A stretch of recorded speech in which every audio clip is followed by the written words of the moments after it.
Hola chicos, muy buen día a todos. Espero que estén muy bien, que estén todavía descansando plenamente, disfrutando de sus vacaciones y les agradezco por estar conectados en este momento a esta sesión de respuestas a varias de las interrogantes que se han ido planteando en el proceso hacia el modelo de Naciones Unidas. Es muy importante tener todos la misma información respecto no solo a nuestro modelo, sino a una serie de cuestiones que suceden, a una serie de cuestiones que se plantean, una serie de cuestiones que se establecen, a veces por tradición, a veces por desconocimiento de lo que es el modelo de Naciones Unidas o de lo que sucede más allá del modelo de Naciones Unidas. Entonces les agradezco a todos, por un lado, haber mandado sus preguntas.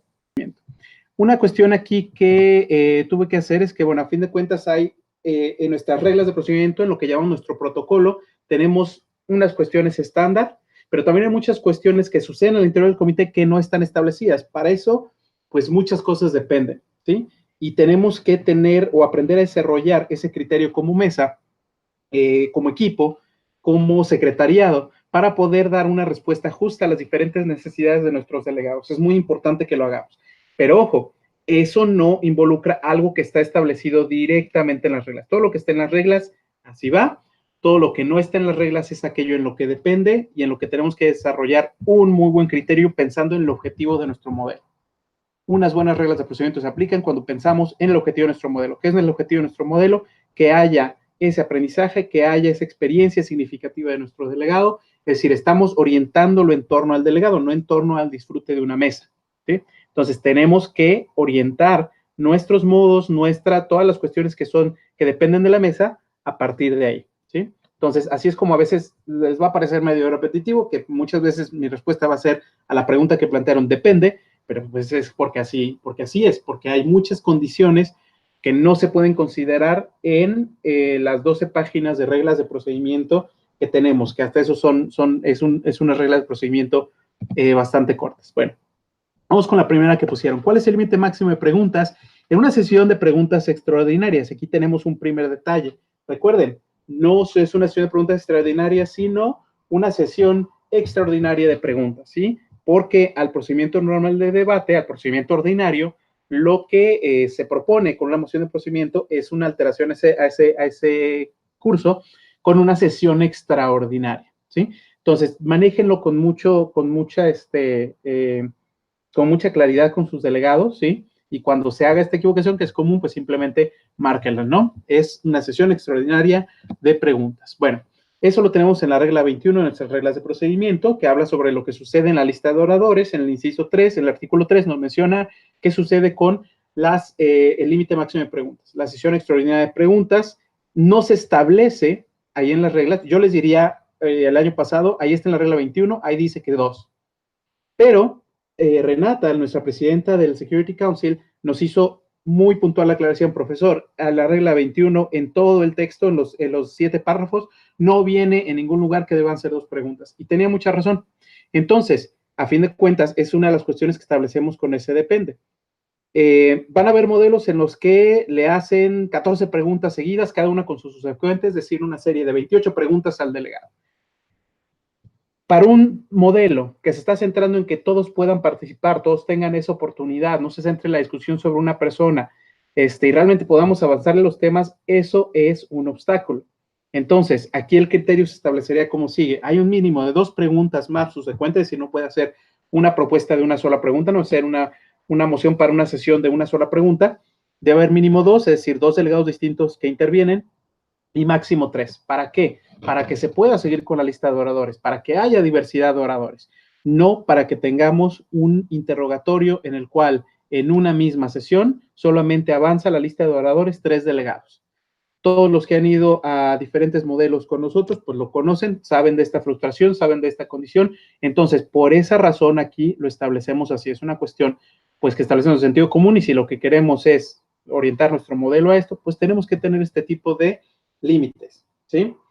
Incluso cuando es muy interesante es cuando llegas a las 3, no te llegas a una sesión de 14, ¿no? Eso es demasiado, centrarse en un solo delegado, una sola cuestión. ¿Quieres otros procedimientos más ágiles? Pues existen los caucus, existen otras opciones. No es que con eso se niegue algún punto esencial del debate. Hay otras maneras de que haya esa intervención y de que haya esa interacción entre los delegados. Entonces, Así es como lo estamos marcando, ¿sí? Ahora, es cada pregunta con su posible subsecuente, ¿sí? Y así es como vamos a tener esta opción. Muy bien. Preguntan, si un delegado se niega a contestar preguntas relevantes al debate, ¿puede la mesa indicarle que debe contestarlas a pesar de no desearlo? Y aquí tenemos nuestro primer depende. En principio, ¿sí? Si un delegado no quiere contestar preguntas, entonces va a negar la moción que le hacen para una sesión extraordinaria de preguntas. Entonces, cuando se establece la moción, delegado, ¿usted acepta la moción? No. Y ya, es normalmente, pues, se ve mal que un delegado haga eso.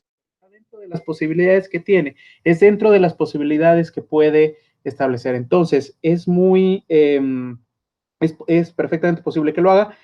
Probablemente sea una falla en su estrategia, porque si tienes un delegado que se niega a que le hagan preguntas, pues no va a tener mucha, va a perder ahora sí que su soft power sobre el comité, va a tener ahí esa parte de que no coopera, no participa, ¿sí? Entonces, pero tiene esa posibilidad en cualquier momento que le hagas una moción. Se supone que ahí debería de acabarse el asunto. Ahora, digamos que aceptó la moción para una sesión extraordinaria de preguntas. El delegado, ¿sí? Puede contestar lo que desee a una pregunta establecida. En otros modelos, ustedes han visto que después de que el delegado contesta, le preguntan al delegado que hizo la moción originalmente, el delegado contestó su pregunta, y este puede decir sí o no, pero realmente eso se ha prestado mucho a juego, a tener, estar humillando al delegado que está enfrente, entonces simplemente no lo hacemos, no se hacía antes, y eso surgió más recientemente. Entonces, no se pregunta al delegado que hizo la moción si se le contestó la pregunta, simplemente se dio una respuesta y el delegado tiene ese derecho a contestar lo que él decida, ¿sí? En ningún lado justamente está establecido que no puede hacerlo. Y eso es lo que se establece por lo general en el procedimiento parlamentario, ¿sí? Bueno, sin embargo, también hay una serie de cuestiones. Digamos que incluso ahí pasa eso. La mesa no va a indicarle que las tengan que contestar, al menos en ese momento.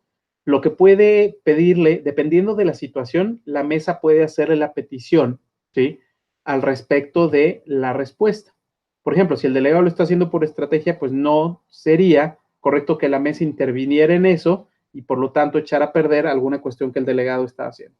Si no lo hace porque no lo sabe, la mesa de ningún modo puede forzarlo a que la conteste. Sí le puede pedir que después le haga llegar la respuesta, si en ese momento no la tiene, pero la mesa debe mostrarle al delegado que tiene la opción de responder, no tengo la información en este momento, ¿sí? Debe darle a conocer que tiene esa opción. Y bueno, sí, justamente ahí viene la cuestión. Si no va a contestar las preguntas, entonces, ¿por qué aceptó la moción? Se le recomienda, delegado, si usted no va a contestar las preguntas, entonces no acepte la moción de preguntas, ¿sí? Directamente. Es una cuestión ahí que va, pues a fin de cuentas, los delegados, al ser nuestros comités de un tamaño, a mí se me hace muy importante, tenemos esa interacción continua, por lo cual un delegado que se va quemando, ¿sí? Pues por un lado, cierra sus posibilidades de obtener un mejor delegado, y por el otro, pues él mismo va cerrando las posibilidades de que una resolución que él o ella propongan, sea exitosa. Entonces es una cuestión aquí, sería muy rara que lo haga nada más porque sí. Hay que ver cuál es el fondo y apoyarlo. Acuérdense, en todo momento debemos tratar de apoyar. Muy bien, nos preguntan, ¿en qué momento de la sesión es recomendable abrir un caucus? Ojo, no hay una medida establecida para esto. Y nos vamos una vez más a las reglas, ¿sí? Reglas 22 y 23 no establecen con qué frecuencia se puede abrir un caucus. Es decir, si ustedes me preguntan, profesor, ¿podríamos tener una sesión que son puros caucus? Yo les diría sí, pero mucho cuidado. La regla 22 y 23 que hablan, la regla 22 sobre caucus y la regla 23 sobre el caucus moderado, establecen que debe haber un motivo para abrir el caucus.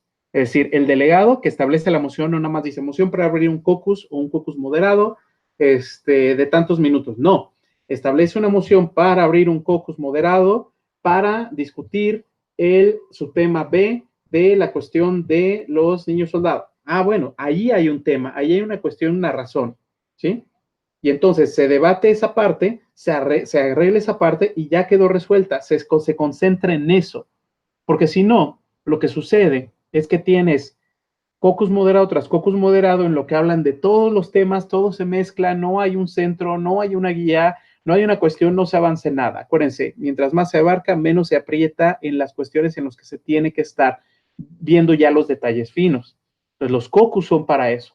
Son una manera más ágil de llevar el debate, pero tienen es muy importante que tengan un motivo, un tema que se va a discutir y que se apeguen a ello. Y eso es responsabilidad de la mesa.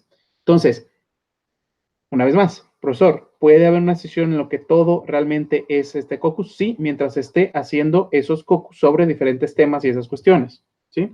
Entonces, mientras responda a esa cuestión, hemos tenido comités que sí se manejan así por esa agilidad, les da esa posibilidad de trabajar, pero es muy importante que ustedes aprendan a manejarlo como mesa y vean el conjunto de sus delegados cómo van a ser, cómo se manejan mejor sus delegados, con lista de oradores, con el caucus moderado, ¿sí? O si de plano son poquitos delegados y pueden trabajar todos, estar realmente aprovechando la cuestión de un caucus sencillo, entonces pues así va, ¿sí? Pero hay sus temas, porque si no, no vamos llegando a nada, no vamos teniendo sus objetivos, esas cuestiones, ¿sí? Muy bien, siguiente pregunta. ¿Cuánto es el tiempo máximo que puede durar el caucus inmoderado? Ojo, no existen los caucus inmoderados, existe el caucus secas y el caucus moderado. La regla 22 dice caucus y la regla 23 dice caucus moderado.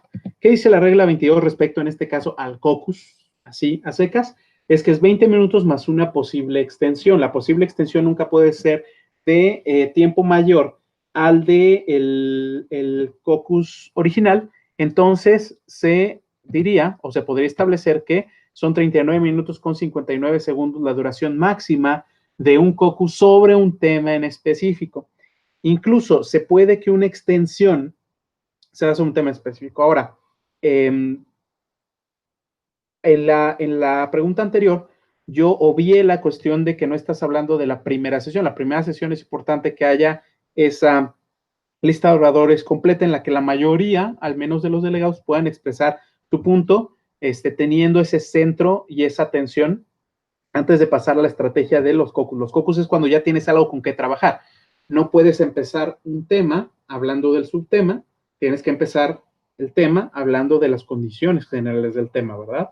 Entonces, esto sería la cuestión de cómo se manejan los caucus. Esto está establecido directamente en las reglas y la mesa va estableciendo cómo puede trabajar. Por ejemplo, una estrategia que utilizan algunas mesas es condicionar la duración del caucus a el trabajo que van viendo en el comité, las contribuciones que van viendo en el comité. Muy bien. Siguiente pregunta, ¿para qué debe utilizarse la moción o punto de orden? Y otra pregunta relacionada que se presentó es, ¿un delegado puede usar la moción de orden para señalar algo que hizo mal otro delegado? Y la respuesta a la primera pregunta es, para faltas de la mesa. La respuesta a la segunda pregunta es, no, de ninguna manera, por ningún motivo, en ninguna ocasión. En CENMUN eso no pasa. ¿Por qué? Porque las reglas lo establecen muy claramente. Está la regla 15. La regla 15 dice que una moción o punto de orden puede presentarse en cualquier momento del debate, ¿sí? Y su motivo es para advertir la aplicación incorrecta del procedimiento. ¿El delegado aplica el procedimiento? No, el delegado usa el procedimiento. ¿Quién lo aplica? La mesa. Por lo tanto, es a la mesa a quien se dirige una moción o un punto de orden, ¿sí? Es por un error que cometió la mesa al considerar una moción que no estaba en orden, al considerarla en orden, al establecer un procedimiento que no está permitido, al llevar a cabo mal una votación, al llevar a cabo alguna cuestión que viole el procedimiento. Pero el procedimiento solo viola la mesa porque es quien lo aplica. Los delegados proponen, la mesa es la experta, es quien debe saber cómo es esa cuestión. Entonces, la moción punto de orden solamente corresponde a la mesa. Ojo, digamos que tienen un comité en el que los delegados están levantando puntos de orden sobre cualquier aspecto de la mesa, pero no es tan relevante el procedimiento en ese momento, sino la sustancia de lo que se está llevando a cabo. Entonces, se puede suspender, la mesa puede anunciar que se suspenden, el presidente anuncia que se suspenden las mociones o puntos de orden temporalmente, si la consideran dilatoria, es decir, si el punto de orden es solamente para estar deteniendo el debate, es decir, el punto de orden, los puntos de orden que se están levantando, digamos, no están en orden, no tienen lugar, simplemente lo están haciendo para obstaculizar algún procedimiento, algún delegado, porque acuérdense, no se puede negar ninguna moción sin haber sido escuchada, ¿sí? Entonces, lo que se hace es que la mesa anuncia que se suspenden este tipo de mociones durante un tiempo, si es que un delegado los está utilizando como algún tipo de estrategia para ganar tiempo en alguna cuestión. Tengan es muy importante que hagan un análisis, no simplemente resuelve el moderador. Si le levantan un punto de orden al moderador en turno, el presidente no debe decidir inmediatamente, está fuera de orden delegado. No, debe analizar la cuestión. A ver, abrimos nuestro reglamento, lo checamos rápidamente, ¿está en orden o no está en orden el delegado? Si está en orden el delegado, la mesa se disculpa, delegate the chair stands corrected, y corrigen, y continúan, y no pasa absolutamente nada, ¿sí? Pero por eso tenemos entrenamiento para que justamente no les levanten ninguna moción de orden. Insisto en este punto, moción de orden no pueden ir contra un delegado. Una moción, si un delegado levanta una moción de orden y está hablando sobre lo que hizo un delegado, en ese momento la mesa le contesta, delegado, usted está fuera de orden. La regla 15 establece que las mociones de orden son para faltas en el procedimiento por parte de la mesa. Listo, se acabó. ¿Sí? Así es como funciona la moción o punto de orden. Yo sé que lo han visto en otros lados que funciona distinto. Las reglas aquí son muy claras y tenemos que tener muy preciso para qué son, porque hay un abuso en esa práctica. ¿Sí? Siguiente pregunta. ¿Qué es lo correcto cuando un delegado quiere hacer una sesión extraordinaria de preguntas a un delegado que no sigue en la lista? Si yo fuera un delegado que quiere hacer una pregunta a un delegado que pasó que ya pasó, ¿sí? Hay tres posibles opciones, ¿sí? Hay tres alternativas que se me ocurren. Si es el inmediato anterior al orador actual, ¿sí? Está en orden, habíamos establecido esa cuestión, que pudiera tener ese espacio, ¿sí? Pero si ya hubo una sesión extraordinaria de preguntas, pues ya no es, ¿sí? Ya pasó, ¿sí? Ya se cerró, es así, ¿sí? Si se quiere más hablar sobre ese tema, entonces se puede hacer una moción de procedimiento para abrir un caucus. ¿Sobre qué tema? Sobre la cuestión de la perspectiva en este sentido y que involucraría, por supuesto, al país del que estás hablando. No lo mencionas, pero sí hablas sobre esa perspectiva y que se discuta ese tema en particular. Y entonces ya se abre un caucus de 5 minutos, ¿sí? O un caucus moderado de 5 minutos y ya, y se establecen las preguntas, se intercambian los puntos y se ve si se extiende y se acabó la cuestión, ¿sí? Si fue muy relevante y ya, se hace mucho más rápido que si se hicieran estas sesiones extraordinarias de preguntas interminables. Y por última, si realmente hay dos cuestiones. Hay delegados que quieren hacer show off al preguntarle al delegado algo y hay delegados que tienen genuinamente la pregunta. ¿Qué se hace? Pues mándale un mensaje escrito. Si genuinamente tienes esa pregunta, mándale un mensaje escrito. Para eso están. Y ya, no hay motivo para establecer que se está violando el derecho de algún delegado a hacer preguntas por esa cuestión. Tiene alternativas, tiene opciones para trabajar. Siguiente pregunta. Cuando estás a punto de llegar a una resolución, ¿qué moción es la indicada para dar el suficiente tiempo de construirla? Por lo general, ¿sí? La moción de procedimiento que se va a utilizar es la de un caucus, en el cual los delegados pues van a estar trabajando van a estar avanzando en en los detalles, ¿no? Y todo esto, y tratas de involucrar a la mayor parte del comité, quizá proyectándolo, llevando alguna cuestión así, dependiendo de cuánto falta, ¿sí? Trata de que esto no sea muy prolongado. La cuestión aquí importante también es aprovechar los recesos. Si ves que quizá en la próxima sesión vas a tener la posibilidad de cerrar el debate para que un anteproyecto se vaya a votación, entonces lo que tienes que hacer es que aproveches el receso anterior y le avanzan todo lo que puedan. Y si es entre un día y otro, pídele a tus delegados, comisionenlos. Hay que avanzar esto, porque si no, esto se va a estancar. Trata de no utilizar el tiempo de la sesión, porque es tiempo donde muchos no tendrían algo que hacer, ¿sí? O involucran el proceso a todo. Cuestión extrema. Si se va a tardar demasiado, por un lado, significa que la resolución, el anteproyecto no está listo, no está lo suficientemente maduro, por lo tanto, el debate debe seguir sobre los subtemas que todavía no están claros, ¿sí? Digamos un caso extraordinario, ¿sí? Que ese no es la situación, que nada más se necesita porque hay que redactar algo que sí está un poquito largo, alguna cuestión así. Bueno, vean qué se puede economizar, a quién más puede estar ayudando en el debate, pero existe la moción de procedimiento para posponer el debate, ¿sí? Esa está al final de las reglas de procedimiento, ¿sí? La van a encontrar.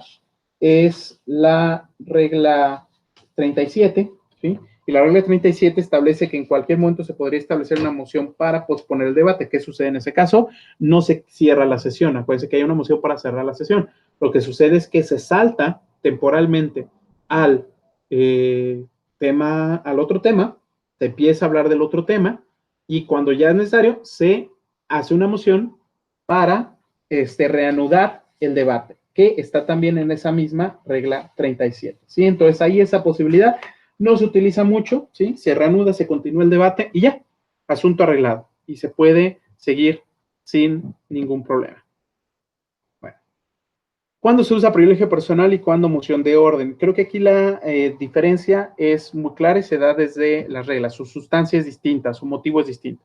Regla 14 es sobre privilegio personal, moción o punto de privilegio personal. Regla 15 es sobre la moción o punto de orden. Regla 14 es por una incomodidad o impedimento personal que tienes, ¿sí? Al respecto de lo que sucede en el comité, pero que te impida a ti participar de alguna manera o esté obstaculizando tu participación, ¿sí? Y la regla 15 tiene que ver con un error de la mesa, error en el procedimiento, ¿sí? Entonces, son cosas en esencia, ¿sí? Distintas. Siguiente pregunta, ¿está permitido para todo usar moción de procedimiento?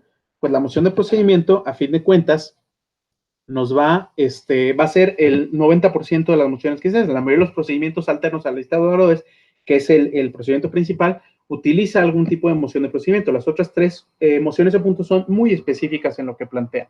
Son para algo muy específico que se da en ese momento y se acaba, ¿sí? Entonces, nada más hay esas cuestiones. Prácticamente para todo. La mesa es la que decide si una moción de procedimiento, por ejemplo, que es nueva, completamente nueva, jamás la habían escuchado, van a decidir sobre cómo se puede establecer. Lo debe discutir la mesa. Tienen que tener esa posibilidad y tienen que tener en cuenta las implicaciones de lo que tiene aceptar esa moción la primera vez y que los delegados puedan votar sobre ella. Y siempre es importante, cuando digamos que se presenta una moción que nunca había escuchado la mesa, ¿sí? Que viene de otro modelo. Bueno, en ese momento lo que se hace es, la escuchan, en ese momento anuncian que en este momento no, ya que necesitan familiarizarse más que eso, y le piden al delegado que les indique esa cuestión, cómo es, y ya deciden, y entonces ya cuando se establece que si está en orden, pues ya explican por qué está en orden y se explica a los delegados, si la consideran útil, ¿sí? Pero es muy importante, insisto, para este tipo de dependes, tener muy en cuenta cuál es el objetivo del modelo, tener muy en cuenta cuál es el objetivo académico, cuál es el objetivo formativo, cuál es el objetivo de logro de competencias. Entonces hay una cuestión ahí relevante. ¿Cuándo se usa el derecho de réplica? La regla aquí es muy clara. Regla 24 es cuando hay una afectación, cuando un delegado considera que hay una afectación a su integridad nacional o personal. Se hace de manera escrita, nunca de manera oral. Mucho cuidado con eso, ¿sí? No es inmediato, se manda, ¿sí? Y entonces el presidente la considera.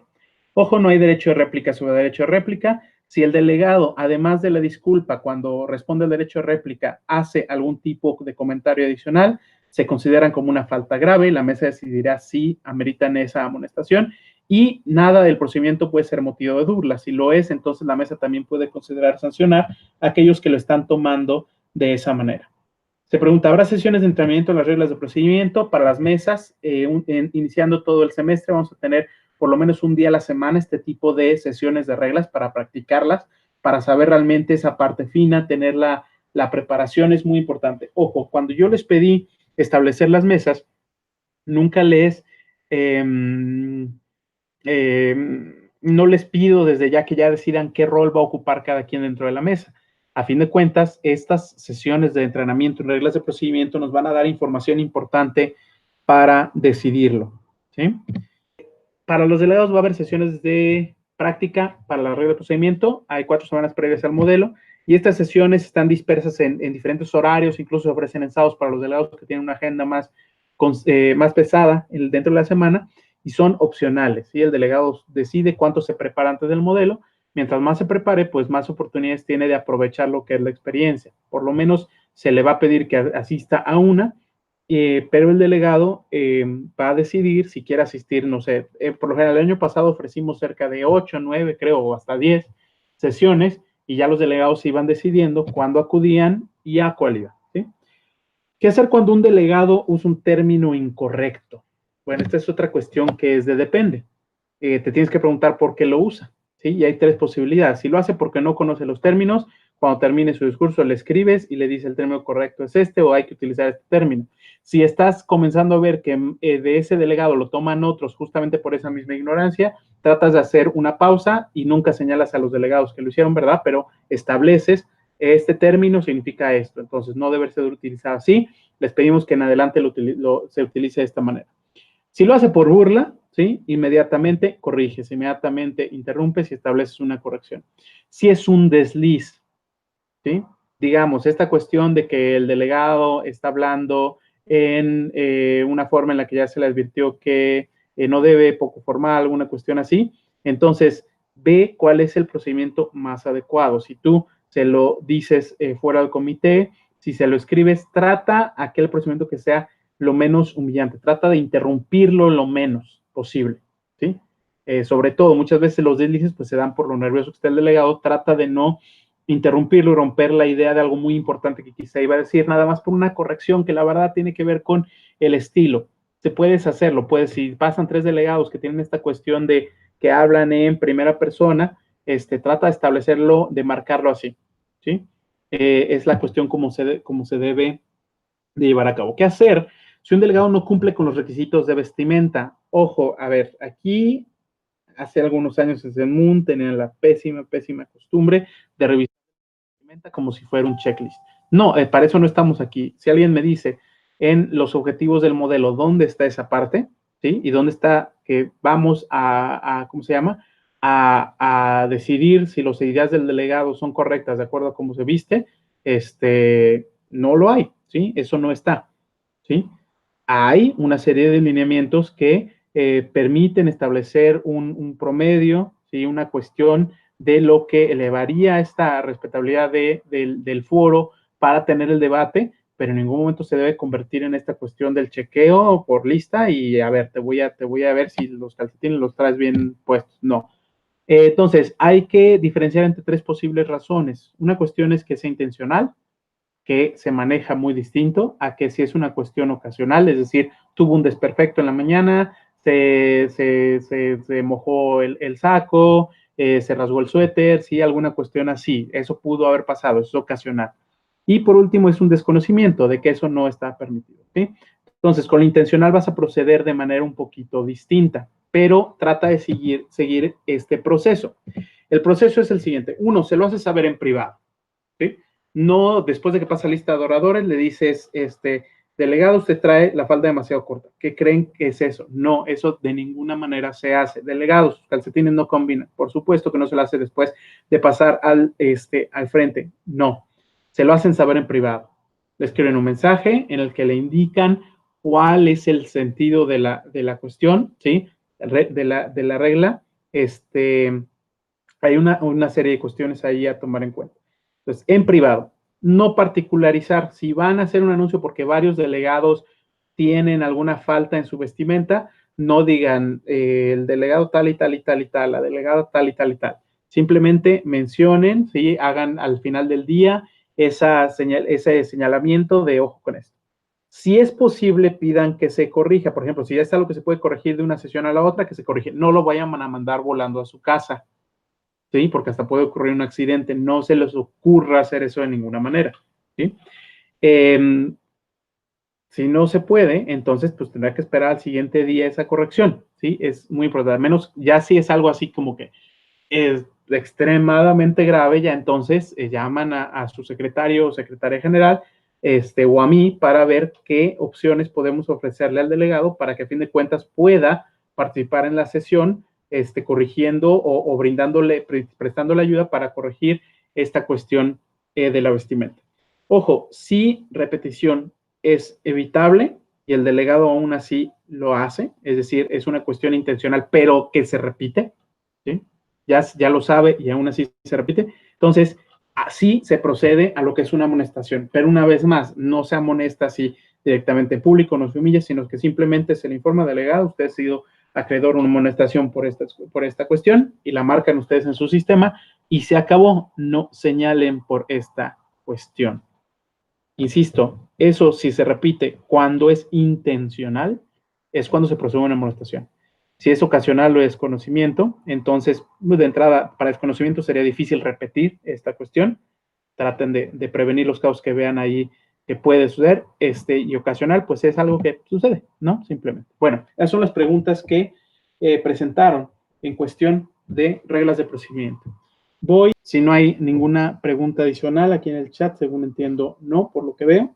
Entonces, pues aquí cerramos nuestra sesión del día de hoy. Agradezco a todos su participación, y sobre todo por haber contribuido con las diferentes preguntas que estuvimos contestando de diferente profundidad, pero sobre aspectos fundamentales del modelo de la ONU. Les agradeceré que cuando haya alguna pregunta que ya resolvimos aquí, refieran a sus compañeros con la información correcta. Por eso lo queremos hacer. No queremos ya información con mitos, cuestiones que no están sustentadas, cuestiones que oyeron por ahí, cuestiones que vieron en otro modelo, nada más estableciéndolas porque sí. No, hay una cuestión de criterio a la cual responder para ofrecer la experiencia al delegado al nivel que nos estamos exigiendo ofrecer. Entonces, eso es muy, muy importante. Eso es una cuestión muy importante si queremos ser un modelo de alta calidad para todos nuestros públicos. Entonces, les deseo que pasen muy bonito viernes, muy bonito fin de semana y pues cualquier cuestión adicional estoy a sus órdenes en los medios que ya conocen.